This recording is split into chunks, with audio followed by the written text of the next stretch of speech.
Everyone, welcome to my channel. আজকে আমি তোমাদেরকে দেখাবো ট্র্যাডিশনাল জুয়েলারি, যেটা তোমরাও ঘরে বসে বানিয়ে নিতে পারবে একদম সহজ উপায়। প্রথমেই যেটা লাগছে সেটা হচ্ছে একটা কাগজ, যেটা একটু মোটা হবে, একেবারেই পাতলা নয়। তোমরা গ্রিটিংস কার্ড ইউজ করতে পারো বা তোমরা বিয়েবাড়ির কার্ডও ইউজ করতে পারো ঘরে থাকলে।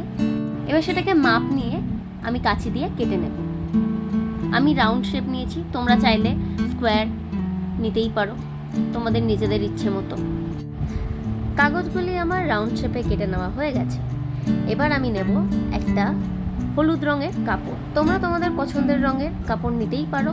আমার হলুদ রঙটা পছন্দ হয়েছে তাই আমি এটা নিয়েছি। কাপড়টা মাপ মতো কেটে নিয়ে এবার কাগজের উপর আঠা লাগিয়ে আমি কাপড়টাকে বসিয়ে নেব। আরেকটা কাটিং পেপার নিয়ে আমি তাতে আঠা লাগিয়ে ওর ব্যাক সাইডে লাগিয়ে দেবো, যাতে ফিনিশিংটা ভালো আসে, যাতে ফেব্রিকটা টাইটও থাকে আর খুলেও না যায়। আমার কাপড়টা লাগানো কমপ্লিট। এবার আমি এটাকে কিছুক্ষণের জন্য শুকাতে রেখে দেব।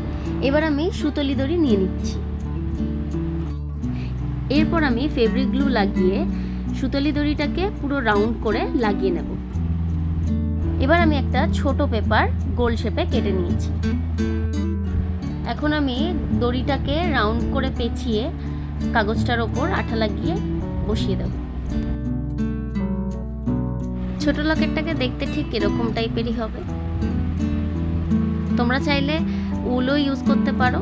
এবার আমি বানিয়ে নেব সুতোর বল। সুতোর বল বানাতে লাগছে সুতোর গুলি, আর আমি নিয়ে নিচ্ছি এখানে পেন্সিল। পেন্সিলের মধ্যে আঠা লাগিয়ে সুতোটাকে আমি পেঁচিয়ে পেঁচিয়ে নেব।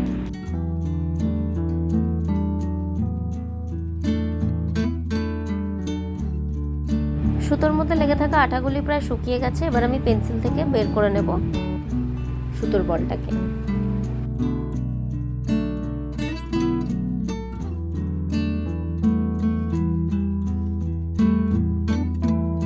সেম পদ্ধতিতে আমি আরো কয়েকটা বল বানিয়ে নিয়েছি। এবার সুতোর সাহায্যে আমি দুটিকে অ্যাডজাস্ট করে লাগিয়ে নেব। এরপর আমি রেড কালারের ফেব্রিক নিয়ে পেন্ডেন্টটার উপর ডিজাইন করে নেব। তোমরা তোমাদের ইচ্ছে মতো রং নিতেই পারো। আমি হলুদের উপর লালটা বেশি ভালো মানাবে তাই এটাই নিয়েছি। আমি এঁকে নিচ্ছি স্বস্তিক। তোমরা তোমাদের পছন্দ মতো অনেক কিছুই আঁকতে পারো। এবার আমি সুইয়ের সাহায্যে একটা রিং ঢুকিয়ে নেব পেন্ডেন্টটার মধ্যে। এরপর এর মধ্যে আমি ফের সুতলি দড়িটাকে জড়িয়ে নেব।